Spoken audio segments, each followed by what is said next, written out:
Most of us at some point in our life have to get a place to stay in temporarily whenever we are traveling, and many of us use Airbnb for that matter. But after hearing today's stories, you might not consider this as a viable option.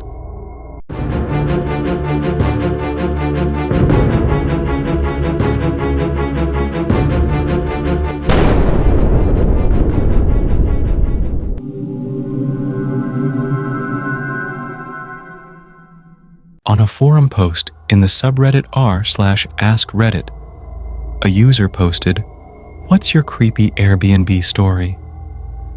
To which a user by the name of Tuba Boliviano replied with his strange experience with an Airbnb he rented.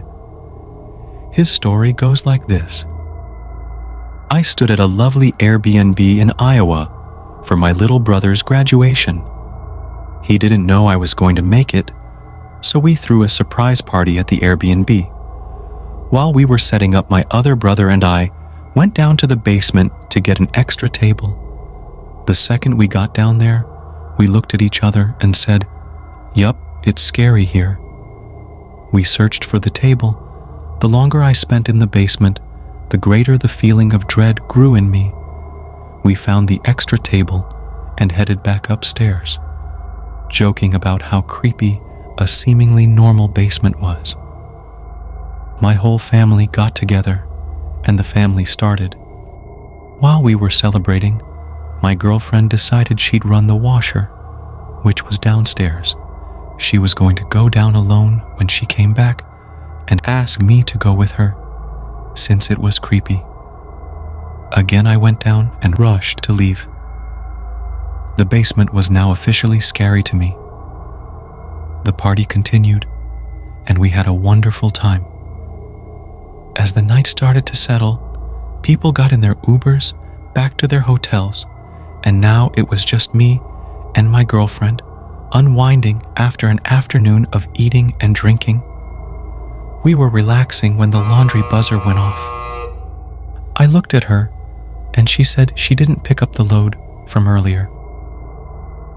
I thought it was strange that it hadn't beeped hours ago. We headed down to the basement.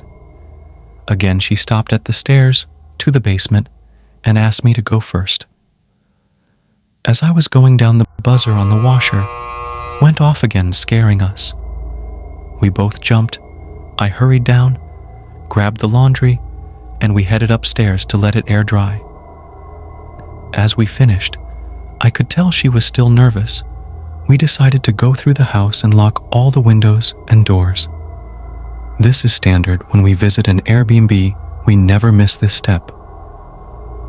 My girlfriend stays beside me this whole time. We finally have one last door, the door to the back garden right outside the kitchen and at the top of the basement. I go and lock the door, ignoring the sense of dread I felt, with my back turned to the basement. I should mention this was an oldish house, so the stairs were steep, and the bedroom where we slept was probably originally an attic. In order to turn on the lights upstairs, you had to flip a switch at the bottom of the stairs. As we made our way in the dimly lit house to the light switch, I think our sense of tiredness overcame the dread we had. I flipped on the switch and headed for the stairs. Just as I did, I heard a loud banging sound, like the sound of pots or something metallic clanging. It was a fast tone, whack, whack, whack. My girlfriend's face was full of fear, and I'm sure mine was too. I began to go for the kitchen, where there was a knife. But then I heard the whacking again. At the top of the stairs, I turned to look against the now illuminated attic and saw a ceiling fan turned on to its max setting and its mounting pole making the sound. I ran upstairs and turned off the fan. My girlfriend close behind me. We got ready for bed. I headed downstairs to turn off the light switch and went upstairs. I looked outside the window of the attic to check on my car out front. Everything was good. We began to fall asleep. It was a restless night, hot and stuffy. I had dreams of seeing a shadowy figure out on the lawn. I woke up the next morning tired. I made my way down to the kitchen to brew some coffee. As I was turning around, I looked at the staircase to the basement. Something was wrong, and I don't know why, but I was drawn to the basement again. I looked down the stairs and walked down. I looked around and saw nothing. I headed upstairs. We had breakfast, packed our bags, and got ready to go. As we were doing one last sweep, I checked the kitchen one more time to make sure everything was in good shape. Just as I was about to say, "All good, let's go," that damned laundry machine buzzed. Both me and my girlfriend were just like, "Nope," and proceeded to get the fuck out. As we were leaving in a rush, I grabbed the bags and told my girlfriend to start the car. As I was leaving, the fan upstairs turned on again and began making the whacking noise. I've never bolted so fast out of a house. When I got to the car, my girlfriend saw the look of panic on my face. What happened? The fan turned on again. I got her out of the driver's seat and we sped off to collect our thoughts at a local diner. I texted the Airbnb host that the washer kept on making noises and that I couldn't figure out how to turn off the ceiling fan upstairs. They messaged back, "Thank you for staying with us."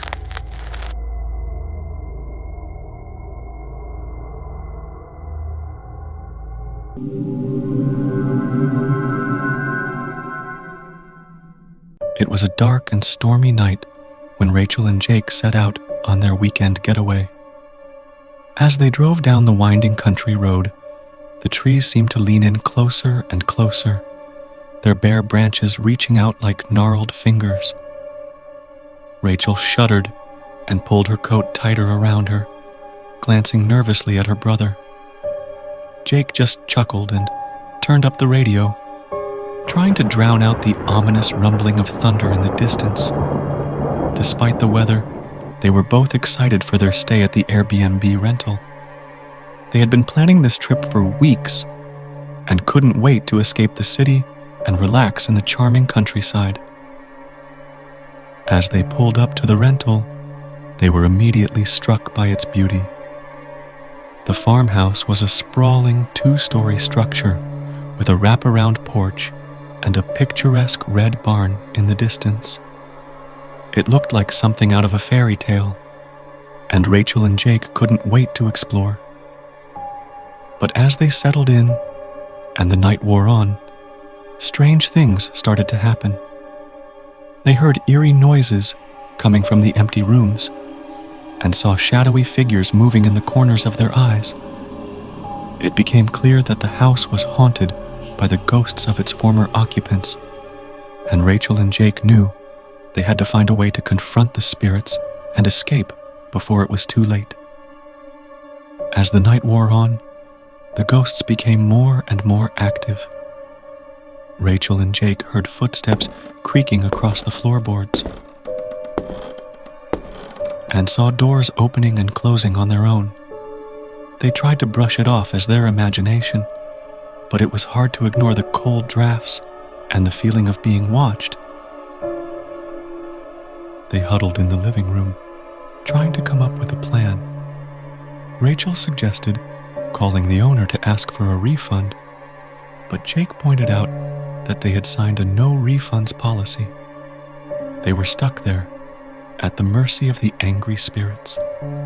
As they sat in the dark, the ghosts began to reveal more of their story. They were a family who had lived in the farmhouse for generations, until one night a fire broke out and consumed the entire property. Rachel and Jake listened in horror as the ghosts described the agony of being trapped and burned alive, and knew they had to find a way to free the spirits from their earthly prison. But where to start? The house was huge, and they had no idea where the ghosts might be holding on to their earthly remains. They decided to start in the basement, where the fire had started.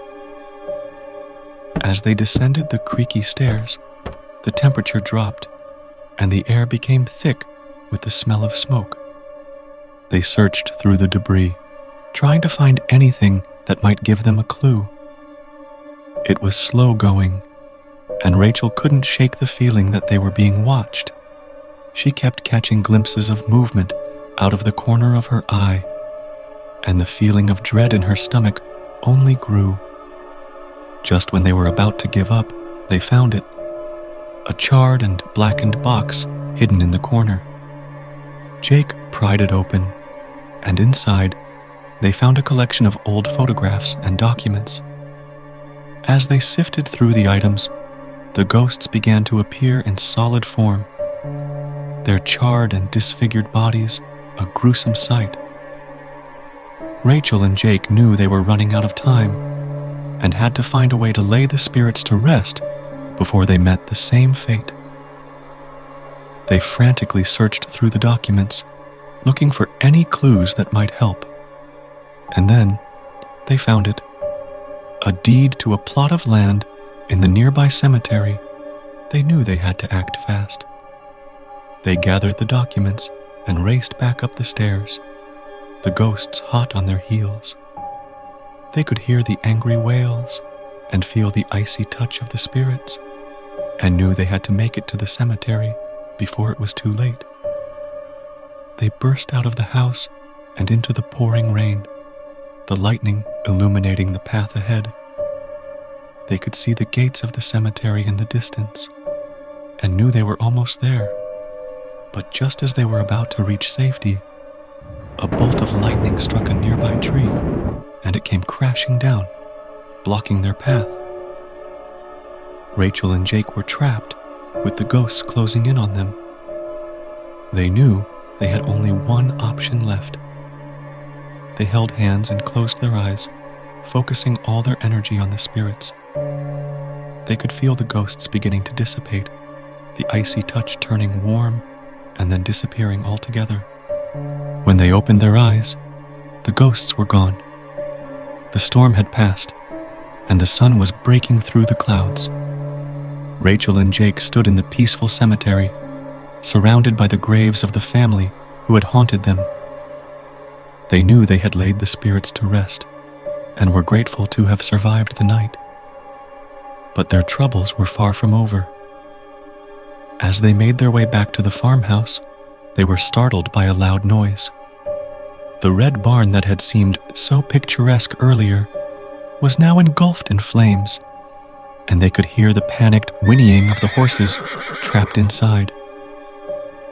Without hesitation, Rachel and Jake raced towards the barn. They could feel the heat of the flames on their skin and knew they had to act fast. They searched the stalls, trying to free the horses, but the smoke was thick and visibility was poor. Just as they were about to give up hope, they heard a faint whinny. They followed the sound and found a small foal trapped in the corner. They worked together to free the foal and lead it to safety, just as the roof of the barn caved in. Breathless and covered in soot, Rachel and Jake watched as the flames consumed the barn. They knew they had just narrowly escaped another disaster and were grateful to have each other. As they made their way back to the farmhouse, they couldn't shake the feeling that they were being watched. They turned around and saw a figure standing in the distance, their features obscured by the smoke. They felt a chill run down their spine and knew they had to leave the haunted Airbnb before it was too late. They packed their bags and fled, vowing never to return to the cursed property. They drove back to the city in silence, both lost in their own thoughts. They knew they had survived a night that they would never forget and were grateful to have made it out alive. But as they settled back into their everyday lives, they couldn't shake the feeling that the ghosts were still with them. They would catch glimpses of shadowy figures in the corners of their eyes and hear the creaking of footsteps when they were alone. It was as if the ghosts were trying to communicate with them, to tell them something. And then, one night, they finally understood. They were awoken by a loud noise, and when they went to investigate, they found an old photo album in the living room.